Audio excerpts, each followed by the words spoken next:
sini saya akan membuat tugas dengan judul dampak negatif penggunaan gadget dalam perkembangan anak yang diampu oleh Ibu dosen Ibu Dr.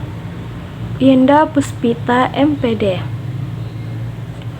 Baik, di sini yang pertama, pentingnya pemahaman tentang dampak negatif penggunaan gadget. Memahami dampak negatif penggunaan gadget sangat penting untuk melindungi anak dari berbahayanya potensi yang dapat merugikan perkembangan anak. Yang kedua, membuat keputusan yang bijak. Pemahaman yang baik membantu orang tua dan pendidik membuat keputusan bijak tentang penggunaan gadget oleh anak. Yang ketiga, menciptakan lingkungan yang positif.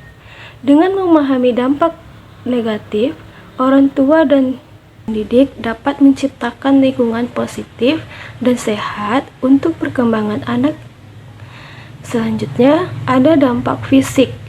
Yang pertama, masalah kesehatan pada mata.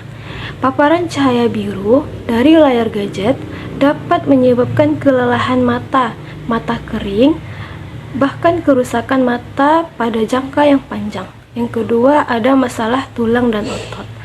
Postur tubuh yang buruk saat menggunakan gadget dapat mengakibatkan nyeri punggung, leher, dan bahu serta tulang belakang. Yang selanjutnya ada dampak negatif. Yang pertama, gangguan konsentrasi. Penggunaan gadget secara berlebihan dapat mengalihkan perhatian dan mengganggu kemampuan anak untuk berkonsentrasi pada tugas belajar. Yang kedua, penurunan prestasi. Konsentrasi yang terganggu dapat berdampak negatif pada kemampuan anak untuk belajar, memahami, dan mengingat informasi. Nah, selanjutnya ada dampak emosional. Yang pertama, kecanduan. Penggunaan gadget yang berlebihan dapat memicu kecanduan yang merugikan perkembangan emosional dan sosial anak. Yang kedua, depresi.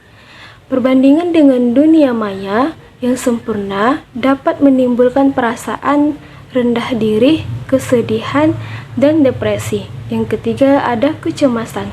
Dapat muncul karena tekanan untuk selalu terhubung dengan dunia maya. Selanjutnya, ada dampak sosial. Ada dua. Yang pertama, berkurangnya interaksi sosial. Waktu yang dihabiskan di dunia maya hanya dapat mengurangi waktu anak untuk berinteraksi langsung dengan orang lain. Yang kedua, kemampuan berempati. Kurangnya interaksi sosial dapat menghambat perkembangan kemampuan anak untuk memahami dan berempati pada orang lain. Ada faktor-faktor yang mempengaruhi dampak negatif penggunaan gadget. Ada 3. Yang pertama, usia anak. Semakin muda anak, maka rentan terhadap dampak negatif.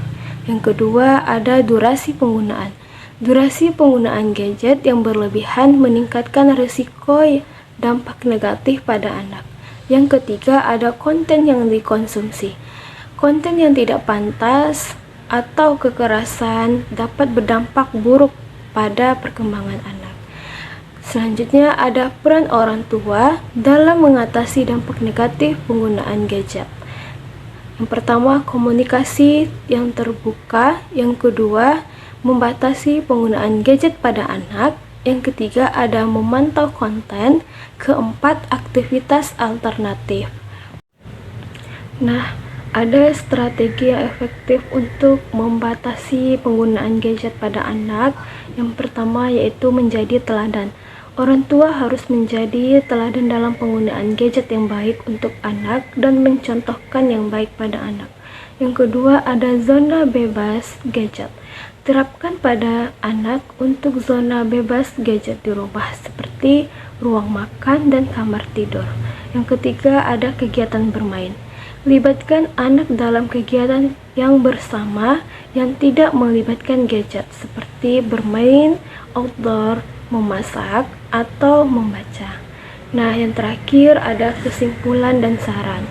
Penggunaan gadget yang memiliki potensi dampak negatif yang signifikan pada perkembangan anak, orang tua dan pendidik harus memahami dampak negatif tersebut dan mengambil langkah-langkah proaktif untuk melindungi anak.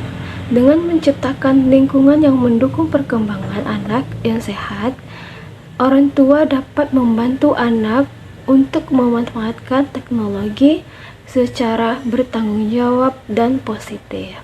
Baik, sekian dari saya.